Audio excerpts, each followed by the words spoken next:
It's a Tuesday morning after a long, glorious Labor Day weekend. And starting the week off, the work week at least, heading to the high school to teach ninth graders about relationships. So that should be fun. Uh-oh. What's today? Today's the 8th. I think the railroad tracks are going to be closed on the 9th. So starting tomorrow, I'll have to go a different way.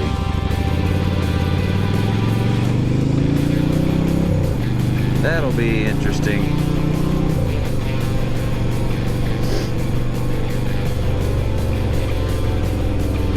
Oh, and there's all the crew. Maybe they're starting today. But yeah, this would be much... Oh, it'd be great when they fix that. Alright.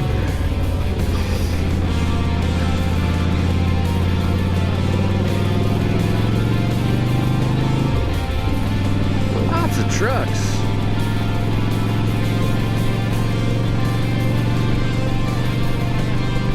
Lots of railroad stuff.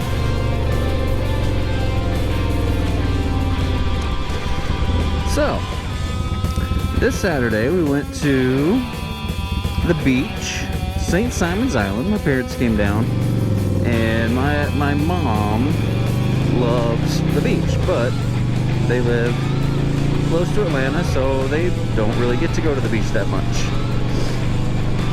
So we took them to the beach all day. We were there for like 5 or 6 hours. I think our kids, especially my wife, they're done around 2 or 3 hours. So it was a long day, and I discovered what jellyfish stings feel like. Yeah, that was not fun. Actually, so did my 7-year-old. I got it a little worse than she did. She got it on her knuckle, like one finger of her pinky, like one section of her pinky finger. I got it on my right arm from my elbow to my wrist. And holy cow. She said she felt something squishy, and then it hurt. Like, I didn't feel anything squishy, I just felt pain. I'm pretty sure they were just, whatever, harmless, well, not harmless, but not deadly jellyfish, because, I rubbed it, I iced it, I did not pee on it, because that is a myth, but I did pour some pickle juice on it. My mom said that would help, and eventually, it was kind of like a bee sting. The swelling went down. I do still maybe have a few spots where little barbs or whatever got me. But yeah, that hurt. My whole arm basically was on fire, and started getting red and swelling. Not like puffy, but like where the actual injection spots were kind of puffy. So I took some time, sat under the shade, iced my arm.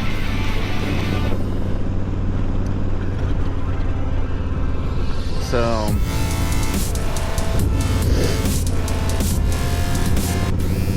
that was kind of the highlight or low light of my day.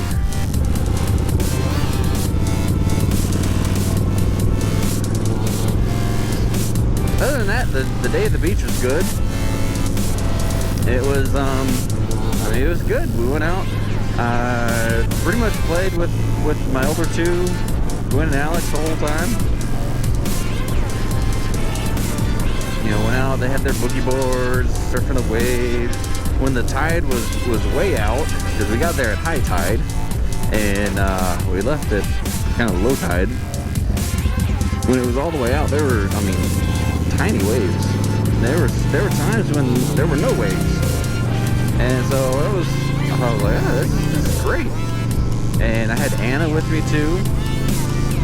So I had 3 kids, all my kids minus the baby, the newborn, which he actually did pretty good. He slept most of the time.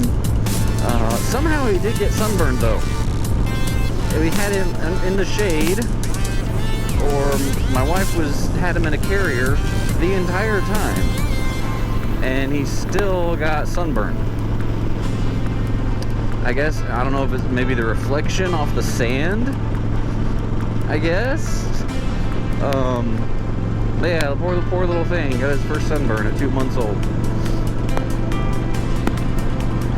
But they had fun. It was enjoyable. They definitely crashed that night, and we even gave them ice cream at like 8 o'clock. Which not our choice, but grandparents are in town, and grandparents want to give them ice or ice cream. We'll give them ice cream, even if it's bedtime. But yeah, despite the ice cream, they crashed pretty hard.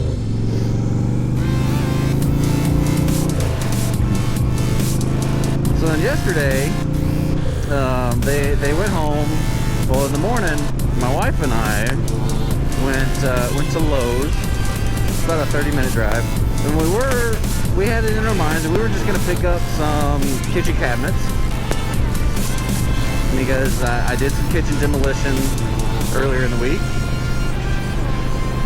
So I got one section of cabinets and discovered a whole ton of old roach poop. So cleaned all that out and putting some new cabinets up. Well, it's 90 inches is what I got to fill. And so in my mind, I would get 2 30-inch regular boxes, and then a 30-inch smaller box, because we have a microwave that mounts to the wall, which we hadn't been using like that. We've just been sitting on the counter. But we mounted it that was the plan. I was going to mount it to the wall underneath the cabinets, all that good stuff. Well, we got there and we started looking at the different options, and there are a lot of different options. And so we were like, well, what do we do?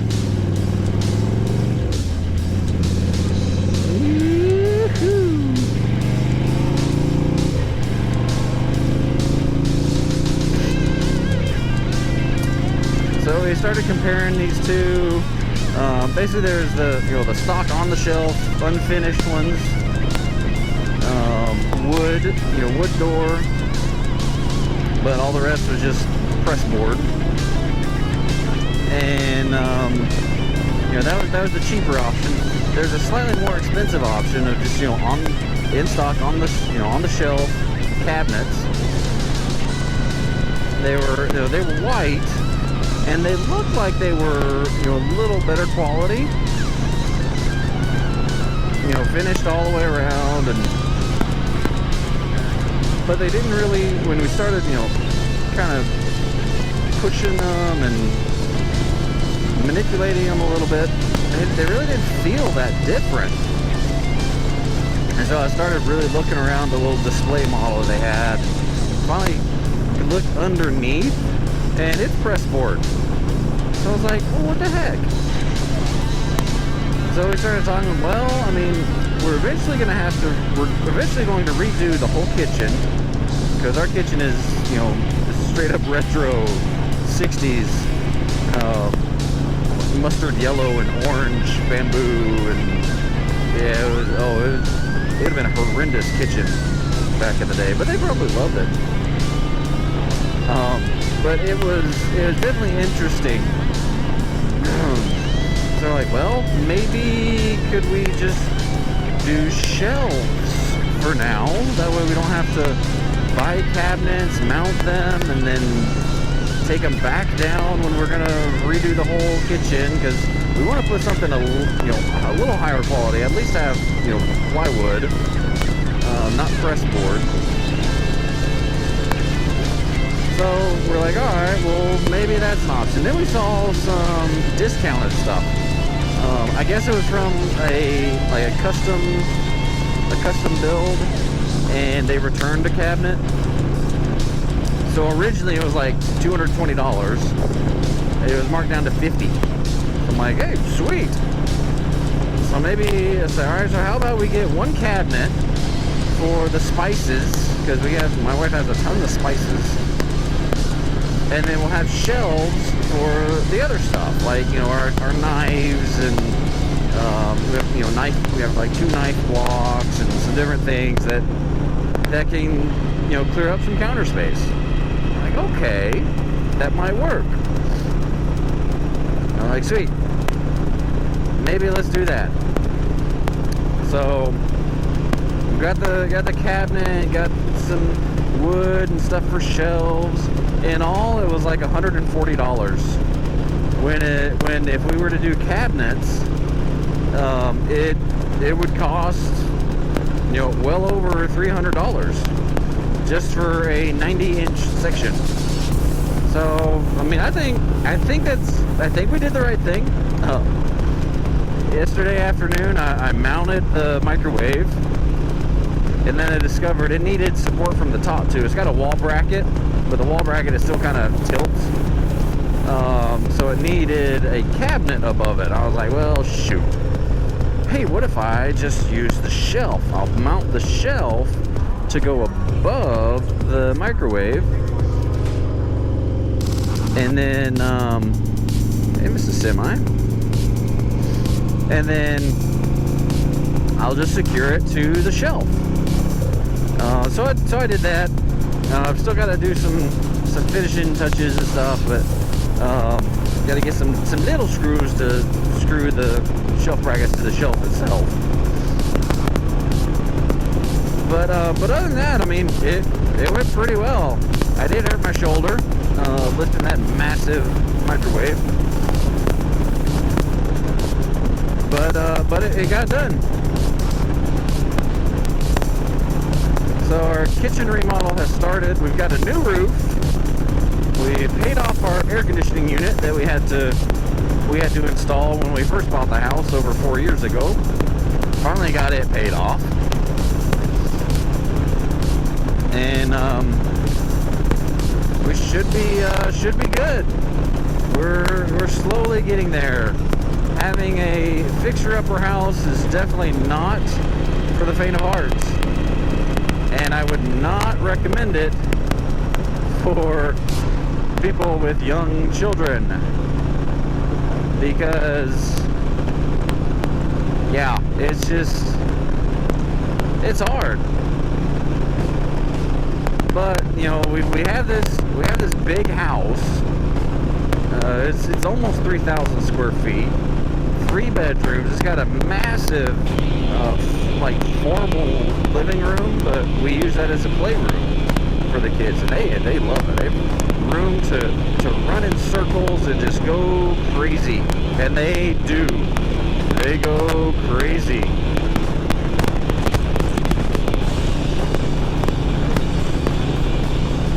But I was watching Dude Dad, YouTuber, and he made a great point. So something that him and his wife, and I think they have 2 kids now, something they did was they bought a house from an auction with never seeing it. They didn't know what the house looked like, and they bought it. And it was very much a fixer-upper. So they're like, all right, so we're gonna buy the house and we're gonna fix it up. And so a lot of his channel is remodeling and kind of what the wife doing, what the dude says, and the dude saying what the wife says, all that stuff. It's hilarious. But he made a great point in one of his episodes. He said, yes, you know, remodeling, doing this would be so much easier without kids. But the kids are the reason we're doing this. They're the reason that we bought this big house, so they could have room, so they could have space, so we could, you know, provide for them for a family. And I was like, you know, that is a great point. When my wife and I bought this house, it was a foreclosure. It had been vacant for at least 2 years, and the guy that owned it was very old. Went through a lot of legal problems, and you know, basically just lost everything. And so I'm guessing about 10 to 7 years, 7 to 10 years, it had not been kept at all. The backyard was completely overgrown. You know, I cut down some trees and I counted the rings. They're, you know, around 10 years old. And so they're pretty big. And so I've slowly been taking the backyard back. And it's a fenced-in backyard, great place for the kids to just go outside and go crazy. The dog can just run around. We don't have to worry about them, you know, getting snatched or doggies or getting close to the street. You know, they can stay safe in the backyard, and we can keep an eye on them from inside. Especially my wife. You know, we've had 2 kids in this house. And so, you know, especially, you know, Gwen and Alex, you know, growing up, having this space that they can run is great. So I need to have that perspective. You know, why are we doing this? I mean, one is to save money. Because, you know, renting a house for a family of 6, oh my gosh, I couldn't even imagine. You know, what would we be throwing away in rent to, you know, to have some space so we're not all on top of each other and the kids aren't pulling each other's hair out. They do that anyway. But I imagine it would be a whole lot worse if we were in a cramped space. So, you know, our mortgage is definitely cheaper than rent. I'd say over half what rent would be, and it's an investment. I mean, we just put a new roof on, so we got a discount on our insurance, and the resale value probably went up. We're gonna, you know, redo the windows and redo the kitchen and the bathrooms eventually, and it's gonna be an investment, and when we sell it, hopefully, we'll get a lot of that investment back. Now, for example, we bought a house in Wisconsin. It was another foreclosure. It was over 100 years old. It was built in 1901, and this was like 2012 when we bought it, 2013 maybe. And it had a lot of problems. And the more that I fixed, the more that I dug into, the more problems I found. But after a couple years, we refinanced, so we get about $20,000 to put towards remodeling. And so we did. I got $20,000, did some remodeling. Our van, or our vehicle, our car, one of them died. And so we're down to one vehicle, and we're both working. My wife was driving like 45 minutes to go to work. I had about a 5 miles, I think, 5-mile commute, which was not bad. So for a while, I biked to work, and my wife drove. I mean, it wasn't bad, but when it started getting colder, that's when it got a little. I was like, yeah, I don't want to bike 5 miles when it's negative 20 outside. That does not sound fun to me.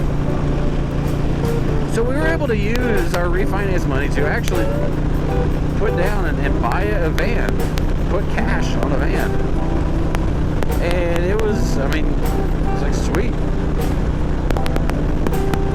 And then when we sold it, we actually got $16,000 that we pocketed because of the improvements we had done, and just the value had gone up because it had someone living in it.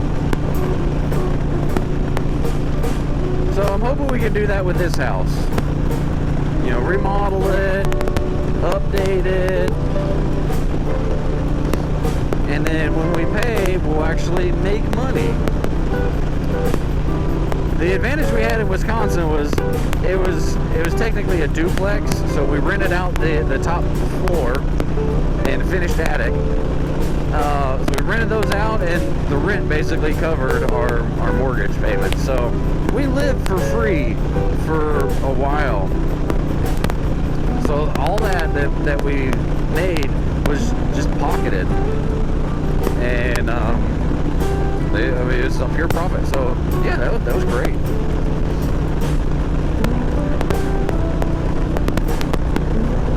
But it's gonna be interesting to see what we can do and how long it's gonna take us. Because we would love to get out of the city. We'd love a piece of land, not a farmland like this, but somewhere, get some acreage, get somewhere out there where we can, have some peace and quiet, not living on a busy highway. So, but that's all I think I'm going to say today. I know this video is getting kind of long, but I hope everyone had a great Labor Day weekend. I'm entering into Appling County, halfway there. Have a great week, and I hope you all be excellent to each other. God be with you till we meet again.